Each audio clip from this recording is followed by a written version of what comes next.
5. Aurora. Oh, say it again, June. The sweet-faced elderly lady behind the counter of Willow Ridge's thrift store, nifty thrifty, coos at me. Luckily for her, I'm still on a high from mustering up the courage to take Auntie Grace's old truck into town. Despite it being 7 years since I last drove on the opposite side of the road, so I happily oblige. I'm from London. Yep, that's literally all she wanted me to repeat, but apparently it's like music to her ears because she gasps animatedly, clapping her hands together in front of her face, just like she did when I first started talking. It definitely beats the stares I got from the locals when I first parked up and started walking along Main Street. Auntie Grace always did say it took Willow Ridge a while to get used to her moving here. A symptom of being a small town, I guess. Oh! June exclaims with a big grin, beginning to rifle through the bags of Auntie Grace's old stuff that lap her together earlier in the week. Though, now that I've had a good look around the thrift store, I'm pretty certain my great-aunt got most of her clothes from here, and I'm probably just returning them. There's several gaudy throws and rugs in here that I'm sure she would have adored too. One just love a British accent, you know? I remember when Grace first moved here. We couldn't get enough of her accent. The men especially liked it. June wiggles her brows at me. I'm sure you'll have them quite enraptured soon too.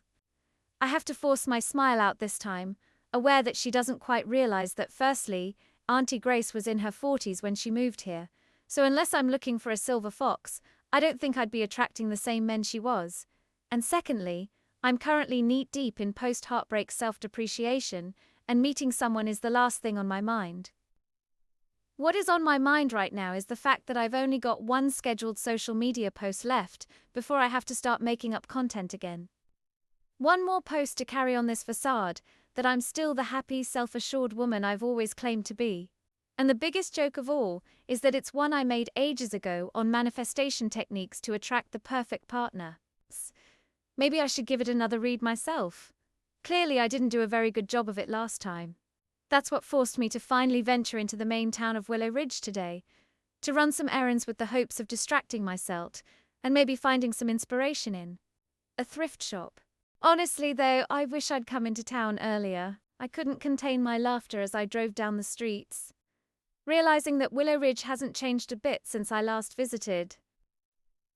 Local businesses still line the roads, some buildings all red brick, while others have different coloured wood-panelled fronts and awnings. Black iron streetlights are dotted along the pavements, and Auntie Grace's favourite cafe, Sitting Pretty, still rests on the corner of Main Street, its mint-coloured walls slightly faded now. I couldn't quite bring myself to stop by and grab a smoothie though, my chest a little heavy at the memories of our summer afternoons sitting outside. Maybe next time I'm in town. Baby steps, right? This all looks great, Miss Rory. We'll make sure to find your great-aunt's stuff a nice home. June piles the bag beside the others I brought in. I hope you enjoy your time here, though. I'm sure Mr. Hensley's grandson is looking after you. I have to stifle my laugh. How is it that Wyatt is finding ways to annoy me without even being around? Oh, another forced smile. He really is. Enjoy your day, sweet. June waves me out the shop, the bell above the door tinkling as I leave. One rubber hand across my chest where a strange pressure builds, knowing I've parted with the first belongings of Auntie Grace. Eventually it will be the whole ranch, and, well, we'll get to that when we get there. Right now I've got some food shopping to do. The groceries that Wyatt got in for me when I arrived lasted longer than I expected, but I'm now down to a few crumbs and seriously craving my homemade granola. My hopes that Willow Ridge's small grocery store will cater for my usual food preferences are incredibly low. But I and a way to survive until I'm feeling confident enough to drive further to somewhere with a bit more choice. Besides, spending an afternoon shopping around a quaint town with mountains for a backdrop and golden sunshine pouring down on me isn't the worst thing in the world. In fact, as I dawdle down Main Street, I let myself romanticize this moment a little and close my eyes, basking in the sun's warmth on my face, the sound of soft chatter as I pass shops, and the occasional low hum of a truck driving by. I suddenly whack into something solid. Two thick, warm arms wind around my waist. My eyes shoot open, discovering a broad chest in a plaid shirt, a couple of buttons undone to reveal light brown skin and dark chest hair.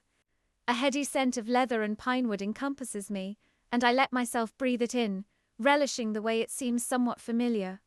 For a second I consider just letting myself enjoy the view. That is, until he speaks. "You all right there, darling?" "Oh, it's you." Wyatt's head rears back, brow furrowing as he gets a better look at my face. His cowboy hat blocks out the sun, casting a shadow down over his sharp, dark features in a way that has me unsure whether I want to run away or draw myself closer. But then I'm alarmingly aware of the fact that he's still holding me, large hands now splayed over my ribs. His grasp on me is gentle yet stable, like if I fell, he'd catch me in a flash. I wriggle a little in his grasp. "Sorry, Wyatt instantly flinches, tearing his hands away. Something akin to disgust paints his hardening expression, accompanied by a subtle shake of his head. It takes him a second longer to stop staring at me and push his face back into his familiar, casual scowl. "Where did you come from?" I half laugh, trying to muster up a smile as Elle peer around the corner from where Wyatt seemed to appear. I'd assumed he'd still be on the ranch. Maybe June somehow summoned him when she mentioned him. Speak of the devil and all that. "So you should watch where you're going," is all he says, his arms now folded, closing that chest off from me properly. Not up for chit-chat. I should have learned that by now. If our interaction is about to follow its usual pattern, he'll be sighing and rolling his eyes at me in no time. Maybe I should write a book about how to piss off a cowboy, because I somehow have a natural talent for that. I could even turn it into some sort of scientific experiment. Try out a bunch of wellness practices in front of him, and see which ones anger him the most. Oh, I bet he'd just love manifestation. I'm sure I still have my old research methods textbooks from my psychology degree somewhere. Not entirely certain that's the vibe my publisher and agent are hoping for, though, sadly. "Wow, thanks for the advice," I say with a saccharine smile, brushing out the creases from my white broderie sundress. I'll be sure to post that quote on Instagram later. So inspiring. Wyatt practically snorts, his arms tensing against his chest, barely contained in the rolled-up sleeves of his shirt. I get another quick glance of his mountain range tattoo. It's not tar off the view behind Willow Ridge. Such a positivity influencer, aren't you? My next inhale is much longer than necessary. That struck a nerve Wyatt isn't even aware of. He regards me, mouth twitching into a smirk and dark eyes sparkling wide as he awaits my response. My retaliation. But what does he want me to say? I might have only known him for a few days, but I can already tell the last thing he wants to do is listen to me vent about my chaotic thoughts and messed up confidence right now. Even I'm getting tired of it. So instead I make a noise of contemplation before replying, "And I thought you said you didn't usually randomly grab women." He pokes the inside of his cheek with his tongue, angling his jaw. But then he brushes my comment off with a shrug. I also don't usually have to deal with annoying little princesses strutting about my territory, but times have changed recently. His territory? I'm half expecting him to whip out 2 pistols and start going on about how this town ain't big enough for the both of us. Lord, give me strength. Maybe Wyatt's presence is just the universe's way of telling me to get my ass in gear and sort the bloody ranch out. I take in a calming breath as I check down at my watch, realizing if I want to get in a call with anyone from home, maybe my older half-sister, Sophie, if she's not on a night shift, then I need to get my shopping done quick. "Well, see you around," I push off without giving a wave or a smile goodbye, planning to cross the road so I'm far away from him. I check down the road for cars quickly and step out. Aurora. My whole body is yanked backwards, caged by the same thick arms as a minute ago. But this time I'm even more crushed against Wyatt's chest, stumbling straight into him so that we both go flying back a few paces. The strength in his legs manages to keep us from tumbling all the way to the ground. I like to think the way my fingers are holding onto his shirt for dear life helped to keep him upright too, but really it's just because I'm bloody shaken. Someone shouts from the road and a truck engine grumbles away as my head finally catches up with what just happened, but I can still barely hear over my suddenly racing heart. Over the heart pounding inside Wyatt's hard chest too, which my hand is now pressed against, able to feel every indentation and line of his muscles. Tensed, solid muscles. Exactly how I imagined they'd be when I saw him chopping up wood shirtless yesterday for the bonfire he had last night. Yes, the same day he'd had a go at me for supposedly nearly burning down the ranch. I didn't let myself look at him for too long, only catching a small glimpse of a few more tattoos peppering his body, but his broad muscles were too obvious not to admire, all slick with sweat. Jesus, Aurora, Wyatt scolds me. When I look up this time, his eyes are wild, pupils so blown out all I can see is black. They gleam with the same hints of desperation I noticed yesterday when he was trying to stop me from meeting with Crestland. Even if all his harsh, cold angles tried to hide how he felt, I saw it still, felt it too in his grip.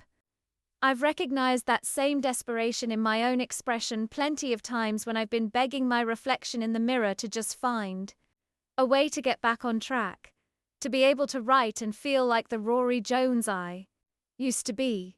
Wyatt's eyes flick over my face, quickly down to my body, lingering for a few seconds, then back again. His fingers pulse against my upper arms, where he's holding me, a little tighter than last time. I just told you to watch where you were going. I did. I checked. Asterisk the wrong way, he barrels on, voice gravelly and slightly too loud. I can't help but notice the way people have slowed as they pass us by. I'm going to be the talk of the town today, it seems. You're not in England anymore, Princess. You could have been seriously hurt. Not that I think Wyatt would ever actively enjoy watching someone get run over, but I am slightly shocked by his concern at my almost death. Unless maybe he was hoping to be the one behind the wheel, and I was about to take the opportunity away from him. But the fierceness in the way he's still staring down at me, the way his chest heaves against me like he was struck with as much fear as I was, says otherwise. It's all a bit overwhelming, trying to comprehend this sudden change in his behavior, and the way my body is softening into that feeling of stability in his hands. His scent is everywhere again, overwhelming me, yet anchoring me. Too, reminding me of the ranch, a place of safety. I gulp it down with 2 long breaths to steady myself. The only thing I can think of to say is, you could have just let me get run over and then forged my will, saying I left you the ranch, you know? Wyatt laughs. He actually laughs. Not a sarcastic one, or the usual huff of frustration he gives me, but a full-on hearty laugh. My whole body vibrates with him, still locked in his embrace, so that his muscles press even harder against me. Some kind of warmth puddles deep in my stomach. True, he mulls over the idea, a curve gracing his full lips, left over from his laughter. But then I wouldn't have the fun of getting to rile you up every day anymore. And now I'm chuckling back, my shoulders bouncing in his hands, making his palms rasp against my bare skin. It's a sensation I don't think I'd complain about feeling again. His eyes flash wider. Then he finally glances down at where he's harboring me, yet again. A muscle feathers in his jaw, and this time he removes his hands slowly, letting his fingers stroke along my upper arms, leaving just the goose flesh covering them. Along with a strangely cold emptiness, now I'm no longer fenced in by his warmth. Wyatt bobs his head, looking practically everywhere other than me. Apparently the sidewalk is incredibly interesting right now. Please tell me you didn't drive in? I roll my lips together. I might have? He rubs a hand over his face. Do you need to follow me home? I don't really want to get a call from the cops. Later, because you've caused a 7-car pileup by driving on the wrong side of the road. I want to laugh again, but something strikes a chord inside of me when he says home. I can't quite place my finger on the weight swirling inside my chest, winding it a little tighter. Maybe it's because when he said the word, it wasn't London that flashed into my head, making me want to correct him that Sunset Ranch isn't actually my home. No, it's more of a sensation that the word felt ... right. I look up and down Main Street, distracting myself from the feeling. From the rancher in front of me who reminds me that, as much as I'd like to call this place home, I don't really belong here. So I settle for a soft smile instead, watching his bright expression fall back into its usual shadow. I'm already walking away when I reply, nope, all good. I'll try to keep out of your way from now on.